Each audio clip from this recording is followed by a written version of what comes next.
Bom, gente, eu queria saudá-los, agradecer a presença de todos e dizer que eu estou muito honrado de estar aqui, né, porque, enfim, acho que a gente viveu uma história recente que foi super interessante, assim, eu comecei a vida, assim, eu saí da produção independente de uma forma com que, enfim, a entender que os nossos filmes não tinham, enfim, lugar na televisão, e aí de repente eu caí num programa que era o programa que tinha a missão de fazer com que os nossos filmes tinham espaço dentro da televisão, né? E aí foi super interessante porque eu comecei como assistente de produção. Eu acho que eu e a Ana Paula, a gente tem o mesmo, assim, a mesma idade, um pouco a mesma história dentro de instituições diferentes, mas a gente tem um pouco a mesma história, me identifico muito com essa história dela. Nossa trajetória. E eu também tive uma trajetória porque, assim, foi a minha escola, né? O Doc TV foi a minha escola. Então eu vou falar aqui um pouco, enfim, daquilo que foi a minha experiência de se escolar dentro de uma estrutura como o Doc TV, né? Porque tinha hora que a gente se sentia no BOC. E com as missões que a gente tinha que cumprir dentro de uma estrutura que era super bacana, porque, assim, eu costumo dizer que foi uma conjunção astral, assim, né? Porque era um bando de gente nova, assim, de moleques, assim, né? Tipo, eu, Maurício, Paulo, assim, Max, era todo mundo muito novo e, assim, muito insatisfeito com nada que existia antes do Ministério do Gil.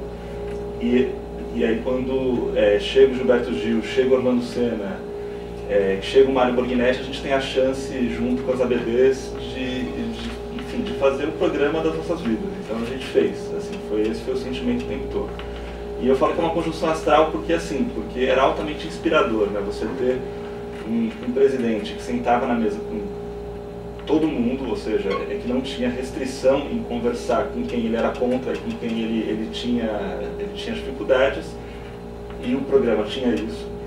Ele tinha a inspiração do Gilberto Gil, que enxergava a cultura como ciência, então, tipo, todo o processo investigativo do programa, ele se dava no dia a dia. A gente investigava junto com os parceiros todos as melhores formas, e isso tudo era colocado à prova.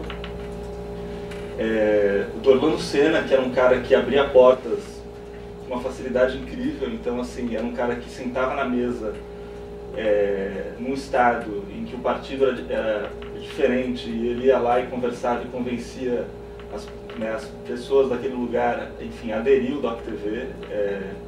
A gente tinha uma BPEC que estava desestruturada porque ela não tinha razão de existir enquanto associação, porque a rede pública vivia uma lógica que era uma lógica um pouco perversa, né, com relação a isso. Vou pedir licença para assistir daqui. Tá.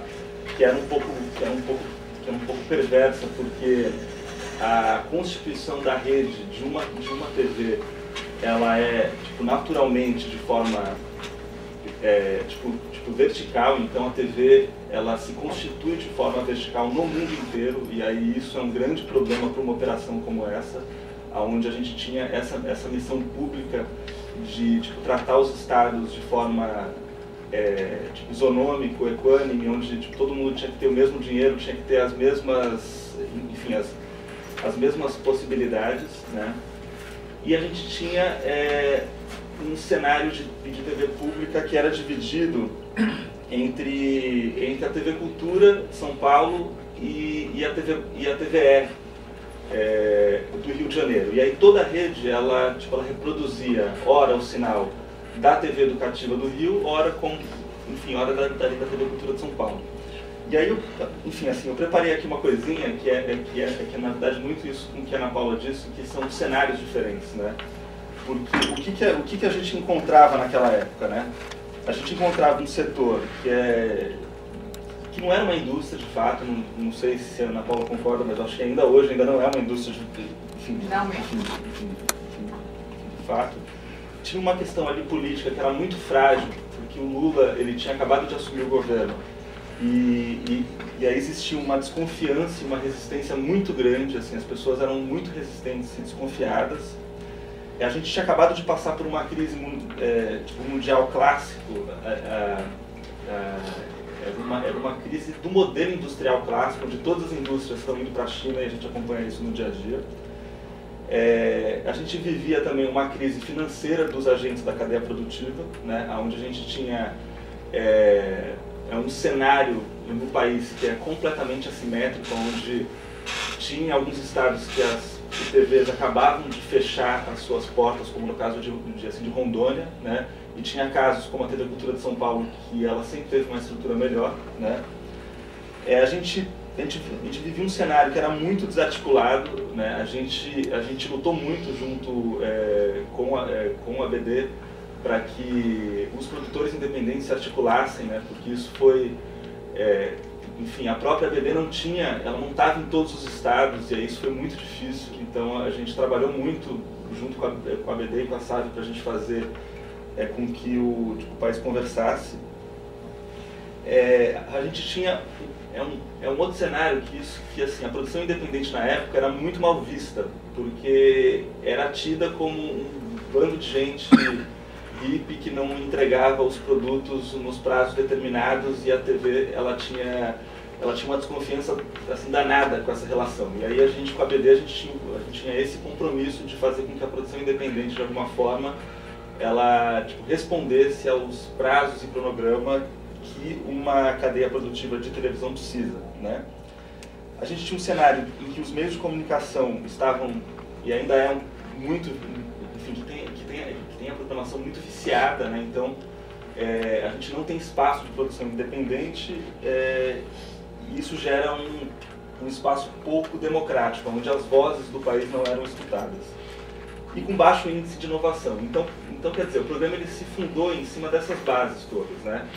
E aí tudo que foi feito foi feito para se atacar esses pontos, né? O programa chegou na sua 4ª edição, e aí tem um videozinho aqui que era o vídeo institucional da 4ª edição que eu vou passar aqui, porque eu acho que vale a pena. O som não tem.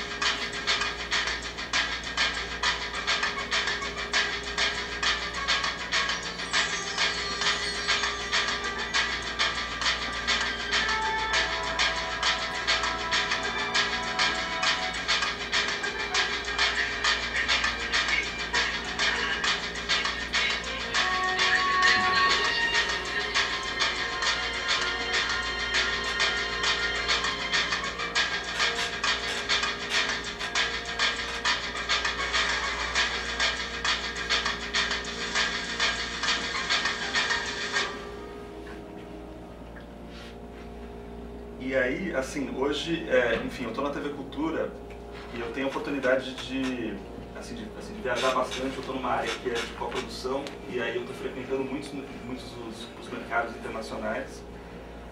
E aí eu reparei uma coisa, né, visitando os mercados, assim, é que o Doc TV hoje, né, a gente aqui no vídeo ele fala de mais de 170 documentários, hoje ele está mais de 250, chegando, enfim. E que nos mercados internacionais, aquilo que a gente ia lá, da primeira vez que a gente foi para o primeiro mercado internacional, em que foi o MIPCOM, em que a gente chegou com uma carteira de documentários em que todo mundo olhou aquilo e achava meio estranho aquilo ali. E que de alguma forma hoje, e aí indo com mais ali frequência, a gente acabou vendo que a gente estava, enfim, no começo de uma lógica de mercado que se instaurou, que foi a lógica do documentário de autor, que era uma lógica nos mercados que ainda era muito incipiente, e que o Doc TV ele chegou com um volume gigantesco, né? E que de alguma forma ele foi recebido de uma forma ainda pouco amigável, mas que com o ritmo, né, isso com certeza seria absorvido pelo mercado de uma forma muito fácil e tranquila, né? Claro, a gente ainda vive um mercado em que os produtos latino-americanos eles têm uma inserção que é muito dificultada nos mercados internacionais. Mas se o Doc TV ele continuasse com o mesmo ritmo de produção a cada 2 anos e avançando com relação às ações de comercialização, a gente estaria presente em todas as feiras do mercado mundial e já com uma presença consolidada, que é uma prática que no mercado é super importante, você está sempre ali e tal. E aí, o que eu vejo muito disso hoje, né? É que na época em que aquele ambiente ele se colocou e a gente tinha, ou seja, todos os parceiros tinham a mesma missão, a gente tinha, no final das contas, uma missão que era de equilibrar o setor, né, o setor como um todo, né? E eu acho que esse equilíbrio, ele foi o tom da coisa, né? Ou seja, a gente, em vários momentos, enquanto coordenação executiva, a gente tinha a chancela da SAV para falar como SAV em alguns momentos, a chancela da TV Cultura para falar da TV Cultura em alguns momentos, da BPEC para falar da BPEC em alguns momentos. E isso foi super importante ali para o programa ele se consolidar, porque ele é um programa que ele nunca quis ser sinfônico, né? Ele nunca foi sinfônico, ele sempre foi polifônico, né? Ou seja, ele sempre incorporou as divergências, as dificuldades, as diversas vozes. E eu acho que uma coisa que foi muito bacana do programa, porque foi um programa criado no governo do Lula, do Gilberto Gil, e que se instaurou dentro de uma TV do governo oposto. Então isso, assim, do ponto de vista assim, da realização, foi um cenário assim, perfeito. Porque o país estava dividido, ele continua dividido. Assim, o país não é inteiramente de um partido ou de outro partido. E aí o que acontece hoje, o que eu vejo muito hoje? Que de alguma forma o setor ele está desequilibrado. A gente tem uma situação com relação à formação da rede que foi um retrocesso assim, naquilo que o Doc TV instaurou, né? Porque quer dizer, a gente tinha um cenário em que a formação da rede ali televisiva era uma rede vertical, onde uma TV central ela diz o que os outros vão ali fazer. E o Doc TV ele criou uma rede horizontal, onde todas as TVs tinham a voz ativa, e no Doc TV 4 elas tinham inclusive a liberdade de fazer a programação no horário em que elas queriam. E que foi um avanço desses de estudos, né? A gente, em todas as edições, a gente estudava qual seria o melhor horário, qual seria a faixa nobre. Hoje em dia, por exemplo, a gente sabe que o horário nobre do documentário não é o horário da novela, inclusive o horário nobre é o mais longe da novela possível, porque não dá para competir. E isso no mundo inteiro, né? O documentário, assim, no mundo inteiro, ele é assistido à meia-noite, por exemplo, que a gente acha ruim, mas a gente vendo os números, a gente vê que não é ruim, assim, que não é ruim mesmo. Então a gente tem que perder o preconceito, isso que a Ana Paula disse aqui, né? A gente perdeu o preconceito com essa relação do horário nobre. Aí eu fiz tipo, antes e depois daqui, enfim, porque assim, hoje na TV Cultura a gente opera de uma forma que é uma forma que foi muito assim beneficiada com essa experiência do Doc TV, né? E o que é isso, né?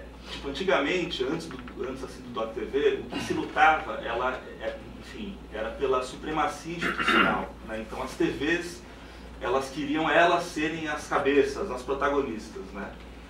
E com o Doc TV a gente descobriu que a supremacia institucional não funciona. O que funciona é você ter vários reis, assim, não é você ter um rei só. É você ter vários donos, porque com isso você cria o pacto, né? E aí a operação ela segue tranquila, né?